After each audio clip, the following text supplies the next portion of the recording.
dans le prochain épisode de Demain nous appartient. Tandis que Karim met un terme à son histoire avec Anna, Judith et Noah se retrouvent. Dans le même temps, Christelle ne veut finalement plus changer de vie. Attention, les paragraphes qui suivent contiennent des spoilers sur l'épisode de Demain nous appartient diffusé lundi soir sur TF1. Si vous ne voulez rien savoir, ne lisez pas ce qui suit. Lundi 25 octobre dans Demain nous appartient. Karim met un terme à son histoire avec Anna depuis qu'il a vu Anna embrasser un autre homme. Karim se montre distant avec sa compagne. Les choses s'aggravent d'ailleurs lorsque la jeune femme reçoit un appel et qu'elle prétend qu'il s'agit de Bar qui lui demande son avis pour une nouvelle playlist pour le Spoon. Tandis qu'il s'apprête à aller travailler, Anna lui fait remarquer qu'il ne l'embrasse pas. Karim répond alors froidement qu'il n'est pas certain qu'elle en ait réellement envie avant de quitter les lieux.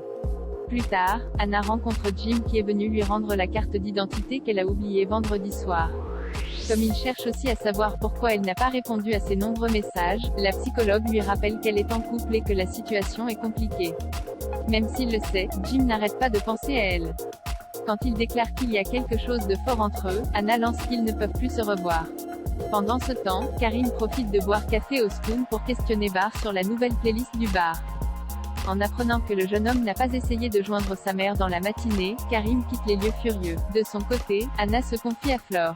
Si elle a embrassé Jim vendredi dernier, elle précise qu'elle n'est pas allée plus loin avec lui. En effet, Anna a préféré mettre un terme à cette histoire car elle n'a aucune intention de tromper Karim. Par la suite, Anna reçoit Marjorie Collier pour une première consultation.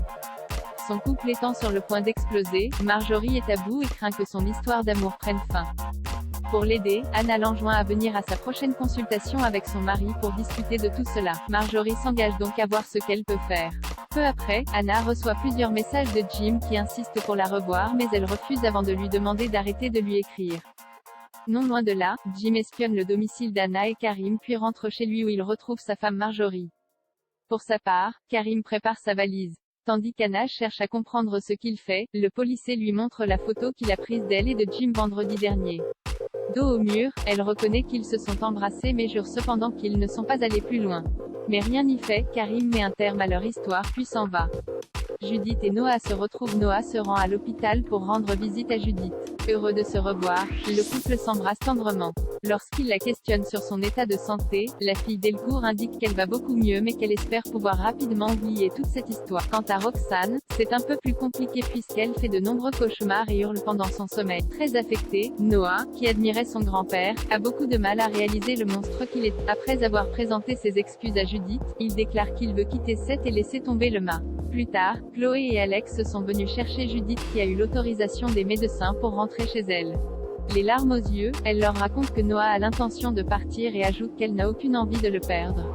Chez elle, Chloé remercie Alex de les avoir raccompagnés et ils en profitent pour évoquer ce qu'il s'est passé entre vendredi. Bien qu'elle ait adoré ce moment, Chloé estime toutefois qu'il n'aurait jamais dû se laisser tenter. Malgré tout, les anciens époux ne cessent de se regarder avec malice. Par la suite, Alex va prendre des nouvelles de Noah. Comprenant son envie de laisser Seth derrière lui, l'ostréiculteur lui apporte son soutien et précise qu'il peut également compter sur lui pour l'aider avec le mât. Noah le remercie alors chaleureusement surtout compte tenu des différends entre leurs deux familles. Dans la mesure où tout ceci fait partie du passé, Alex et Noah décident de tourner la page ensemble. En fin de journée, Judith se rend à son tour au mât où Noah l'informe qu'il n'a plus l'intention de s'en aller. En effet, il s'est rendu compte qu'il tenait beaucoup à elle et que ce serait difficile pour lui de ne plus être à ses côtés. Touchée, Judith confie que c'est grâce à lui qu'elle a tenu bon lors de sa séquestration et qu'elle n'a jamais cessé de penser à lui. Une fois qu'ils se sont dit leur amour pour la première fois, ils s'embrassent tendrement. Christelle ne veut plus changer de vie à l'hôpital. Christelle feuillette un magazine lorsque Marianne lui apporte un dossier à traiter. Accaparée par ce qu'elle lit, l'assistante sociale promet de s'en occuper quand elle aura fini. Marianne, qui est agacée, lui rappelle qu'elle n'est pas chez le coiffeur et la somme de se remettre immédiatement au travail. De retour chez elle pour déjeuner, Christelle se plaint à sa famille de la manière dont Marianne l'a traitée. Charlie l'encourage donc à ne pas se laisser faire, d'autant qu'ils n'ont désormais plus besoin de travailler. Si Christelle est d'accord, Sylvain craint quant à lui de finir sur la paille et préfère se montrer prudent. Plus tard, Sylvain va au Spoon pour réparer un évier bouché. Alors qu'il explique que cela risque de prendre un peu de temps, la chef Vanessa le somme de faire au plus vite.